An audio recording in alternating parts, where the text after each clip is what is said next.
I'm James from Vincent Music, one of the piano teachers here. I'm going to be taking you through a piano tutorial on Mazurka for Chopin by Catherine Rowland. Now this is from the grade 2 piano book for AMEB series 18. So let's play through it first and I'll break down a few things for you.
So, yeah, a bunch of things here. The pedal's very distinct. Even from that opening figure, which repeats again in the middle, you've got that.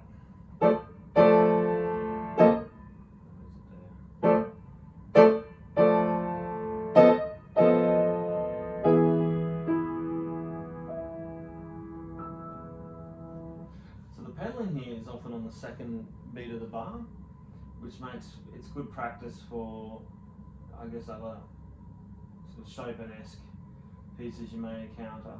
So this, so if we took it from bar 6, lifting on 1, coming down on 2, but you're still catching, because you're holding it, it should catch both notes.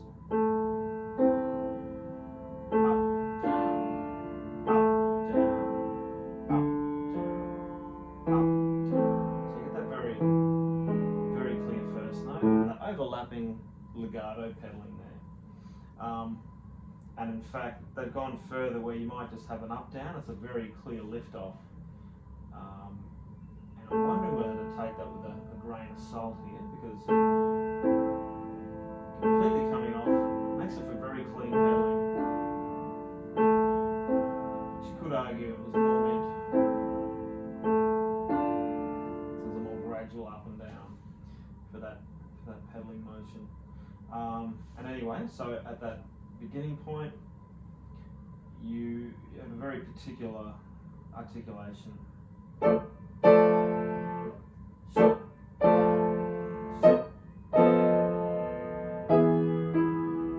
Everything is slowing down with lots of ease. That tenuto also in bar 1 imply a sort of an emphasis, sort of push into the key. Let's give it a little bit more, just change the sound so slightly. Coupled with the pedal. Give me a push. As you start to get quieter here. Okay, very lyrical here from heading into bar 4. So you want to get that right hand, nice and lyrical, nice melody, nice phrase with nice shapes.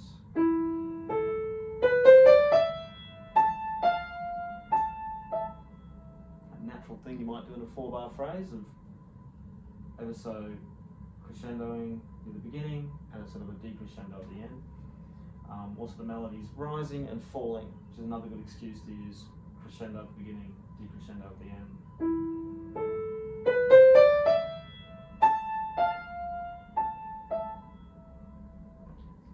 Really nice, and you can continue on.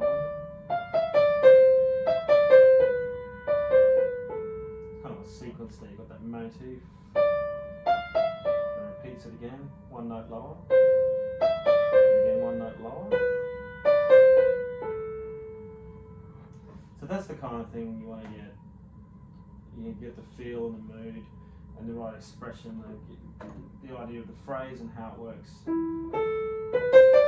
Got the main sort of soul of the piece there. And this left hand's very jumpy.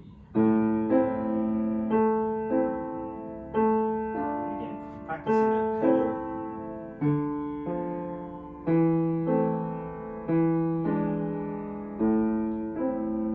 That broken chord effect. Yeah, and be sure with these kinds of left hand, you want to make that first note of the first beat of every bar the more emphasized note. I wouldn't say it's an accent, but just a slight loudness, and particularly that second to third beat should be quieter. So however you want to think about it. More on this one, less on that. More on that, less on that. Kind of a loud, soft.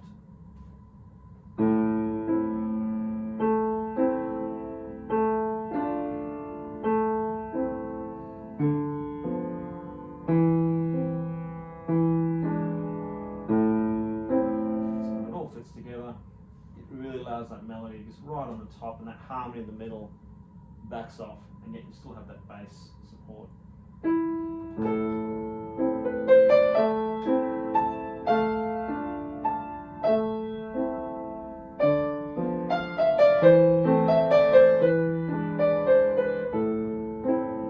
forget you can be expressive here, so you can push and pull the timing a little bit to be a bit more expressive than something so rigid, and really let those phrases come to life.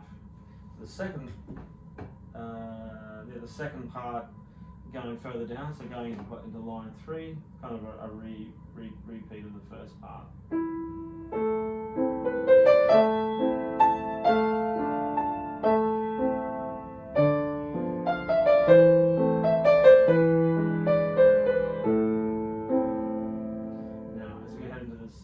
Section gets a bit more that poco più vivace, so you just a little more fast here, so you can really pick up the pace.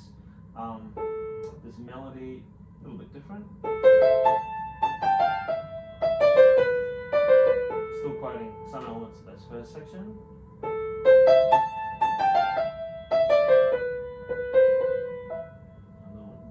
little slow down there. That left hand kind of changes style. So the primary chords of A minor, which is the key of this piece, your 1, your 4, and your 5, or A minor, D minor, E major chord. And this is what's happening here from bar 21. 4, 1, 5,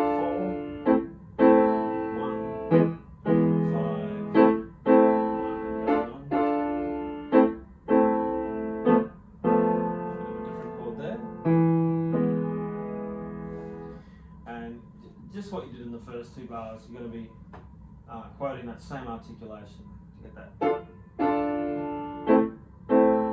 Short, short. A bit of a push too on that Diminuendo.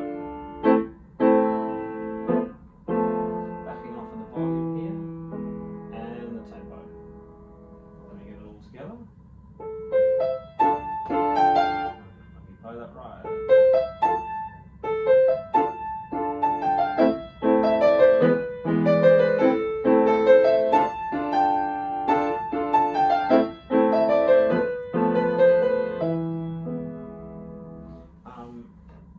I'm just realising it now, I think, but that pedalling advice is also good because it's preempting what's to come here.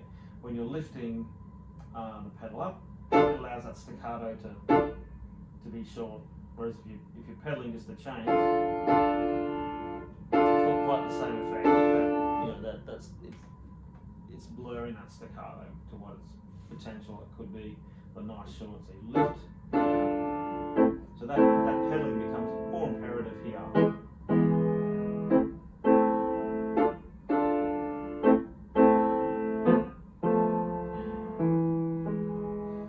And so on. And then we pick it up back to the going back to the first idea, 25, 26, 27, going to bar 29.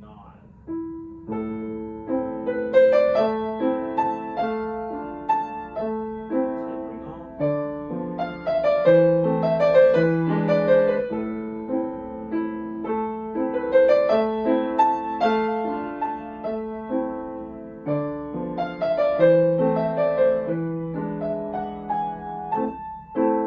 Let's just see what happened there. So it's a bit more of a slowdown. So Diminuendo, gradually slowing down into the tempo. So 42 you get the slowdown. So it's a little bit of a different handling of the ending here.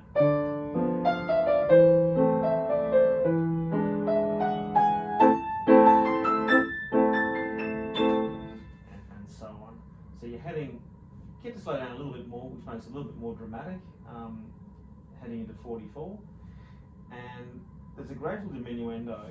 You notice 44 to the end, mezzo forte, getting softer, the mezzo piano, very specific dynamics, which is helpful. So that you can start with that, the melody.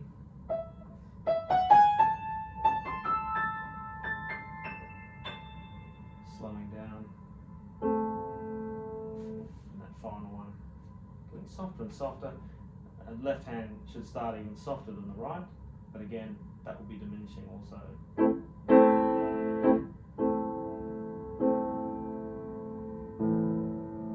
Make sure with that pedal point you're carrying the second last bar to the last bar to create that nice wall of A minor sound. So putting it together, maybe a bit more.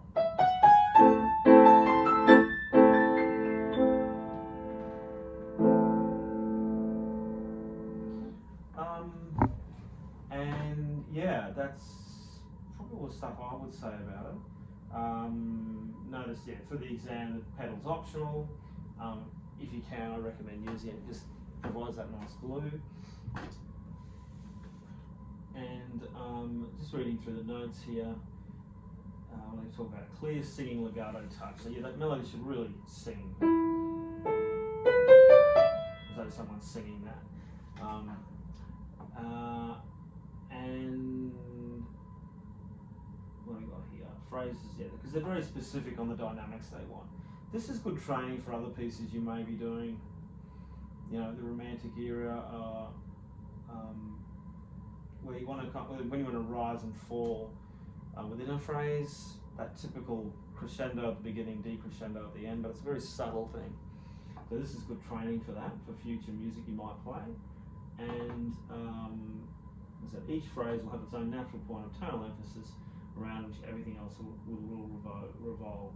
Which means, as you're sort of heading towards, if you know things about cadences and that whole 5-1 thing, 5-1, 5-7-1, you can kind of feel the tension and then the resolution. And so you can play with your expression around those points. And the meaning of a spoken phrase will be unclear unless the emphasis falls on the right word, with all the other words and syllables leading towards it or away from it intelligibly. So they're comparing it to speech there. Exactly the same as speech. You've got different tonal intonation and focuses. So the syncopation helps to propel the music gently forward, and I believe the syncopation is talking about the left hand, are they? Yeah, the first two bars. So this whole, it's a clever use of rhythm and articulation to make you feel like it wants to go forward again.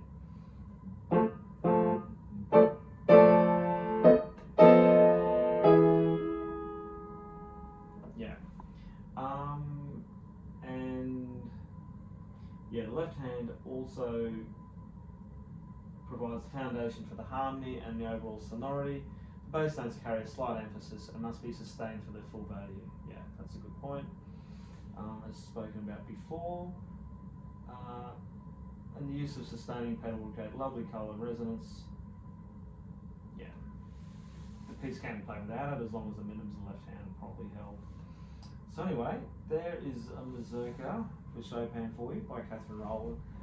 I hope that was helpful for you, and I'll catch you next time.